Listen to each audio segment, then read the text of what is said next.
Welcome to Vintage Vehicle X-Ray.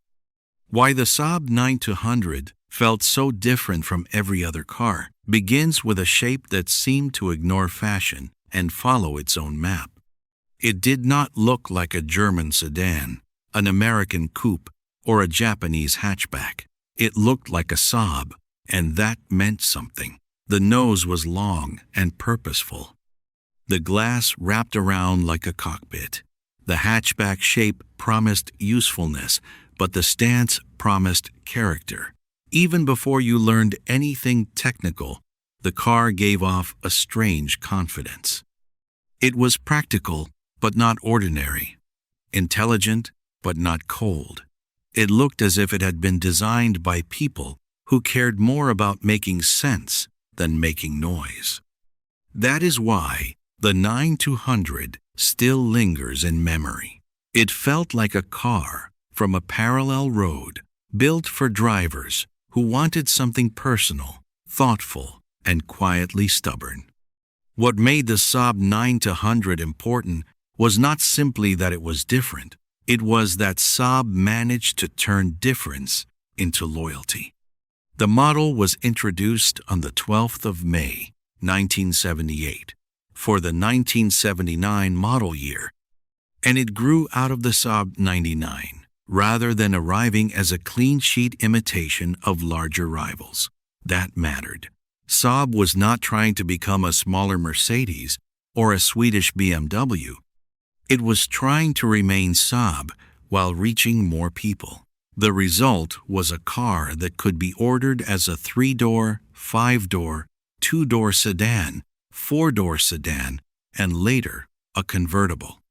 It became one of the company's defining machines and stayed in first-generation form until the spring of 1993, with the final classic convertibles sold as 1994 models. That is a long life for a car with such a strong personality, and people are all over this story.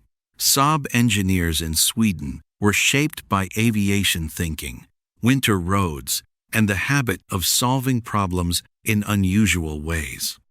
Designers under Björn Envall gave the car its unmistakable face and profile.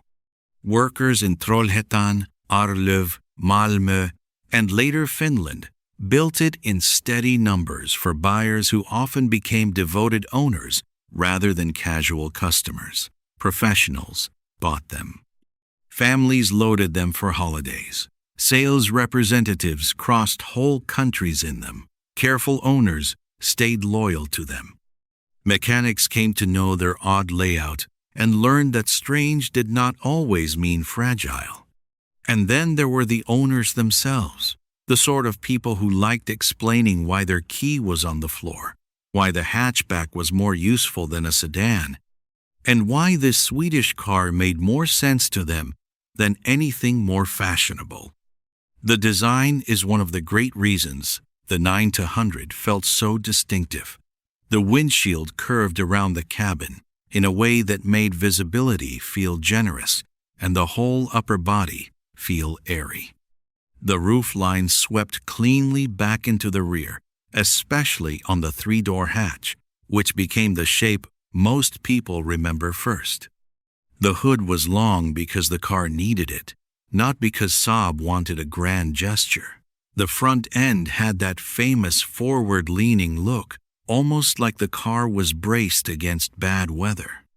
The side windows and the dark pillars created a glassy cockpit impression that fitted the brand's aircraft associations without turning the car into a gimmick.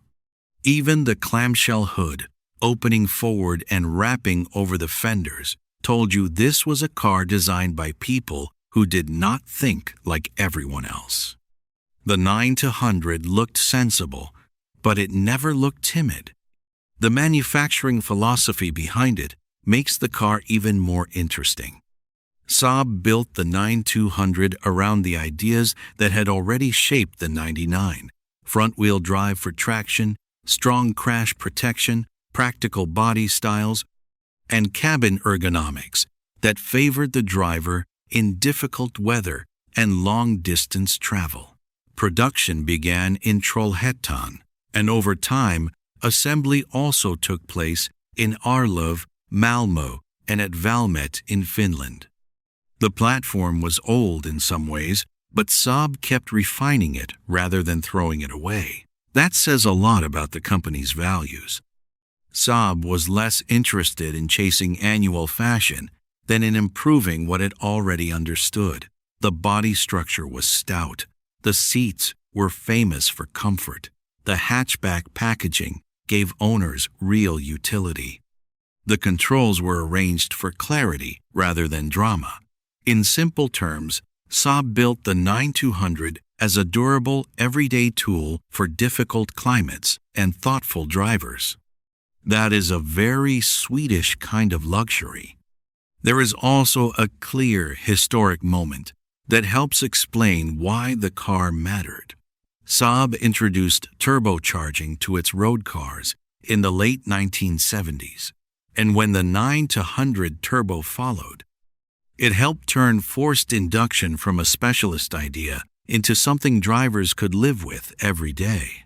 By 1983, Saab had sold 100,000 turbocharged cars, and that was no small achievement. The company did not treat the turbo as a bragging device alone. It treated it as a smarter way to deliver useful performance from a smaller engine. Then, in the mid-1980s, the 9-100 convertible arrived after huge interest in the prototype shown at Frankfurt, and that gave the model another layer of identity. Suddenly, the same practical Swedish car could also be stylish in a very relaxed way. Few cars manage both of those roles without losing themselves.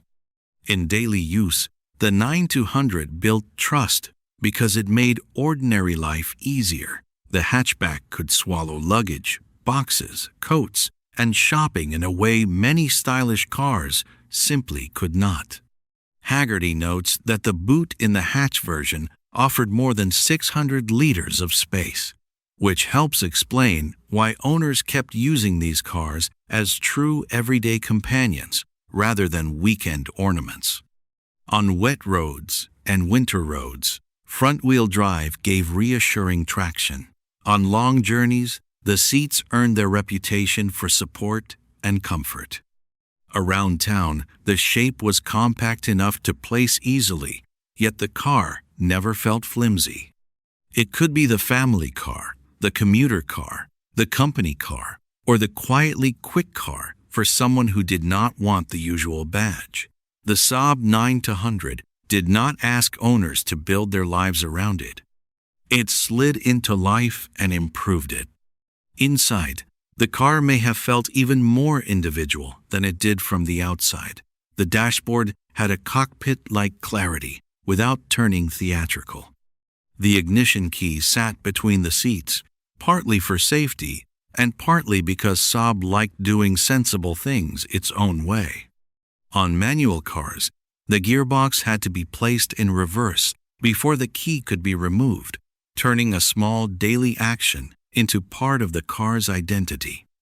The front seats were famously comfortable, the visibility was generous, and the controls were placed with real thought.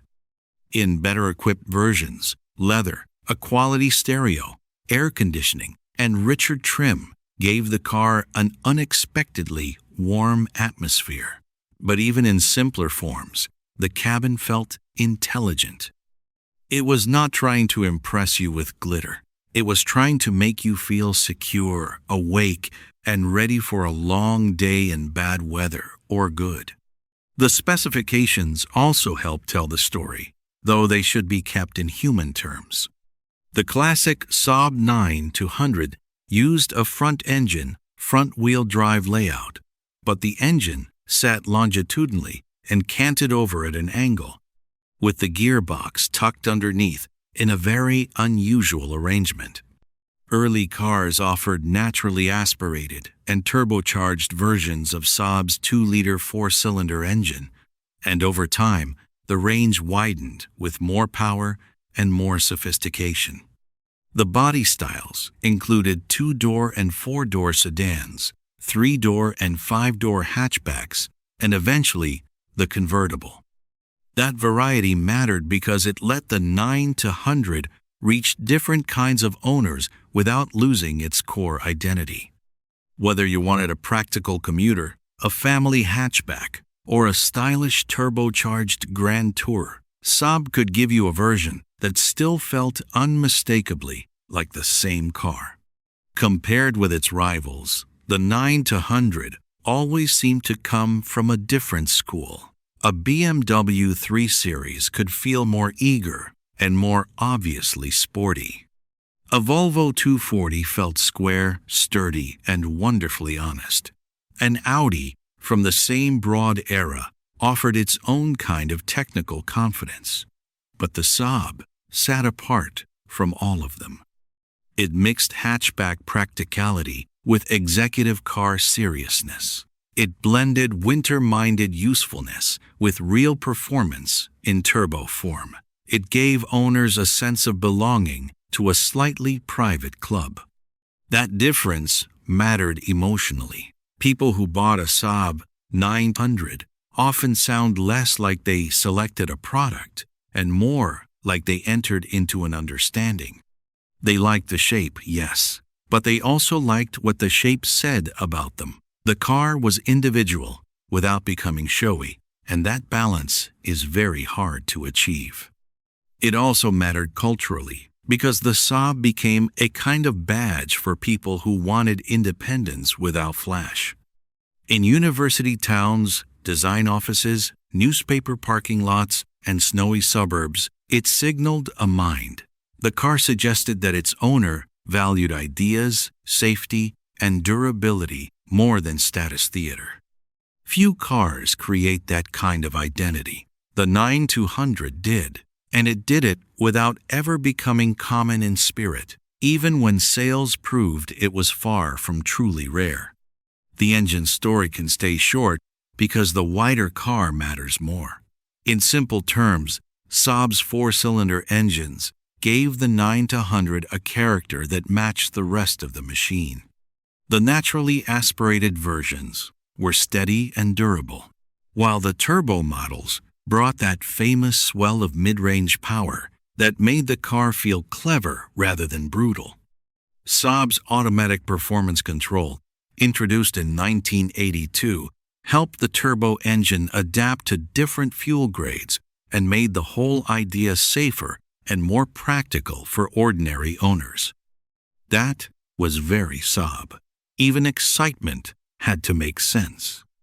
Why did the Saab last so well in memory? Because it rewarded thoughtfulness.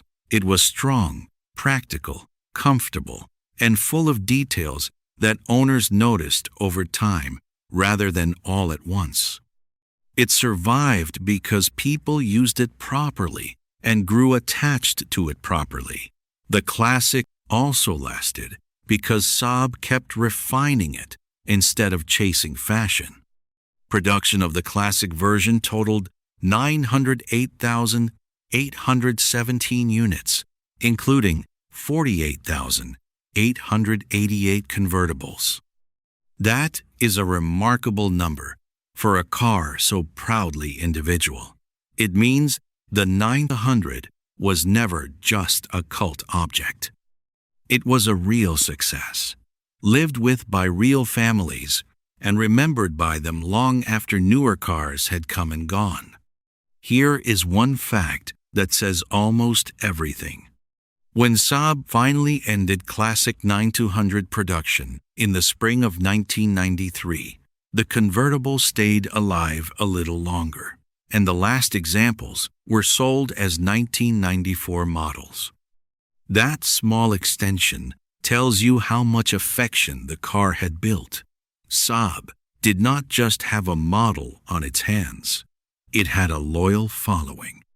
And that may be the best way to understand why the Saab 900 felt so different from every other car. It was not different for the sake of being difficult.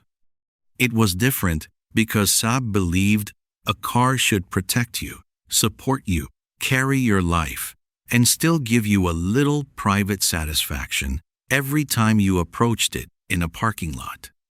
Older viewers remember that feeling well. They remember a neighbor who owned one, a professor who drove one, a family friend who spoke about it with unusual conviction. They remember the wraparound glass, the hatchback usefulness, the floor ignition, the turbo rush, and the sense that this Swedish machine had been built by people who respected intelligence. Here at Vintage Vehicle X-Ray, that is exactly what we love to explore. We look inside the vehicles that shaped memory, trust, and everyday life. Thank you for being here. Thank you for your love of vintage cars. And thank you for helping keep these old stories warm, honest, and alive.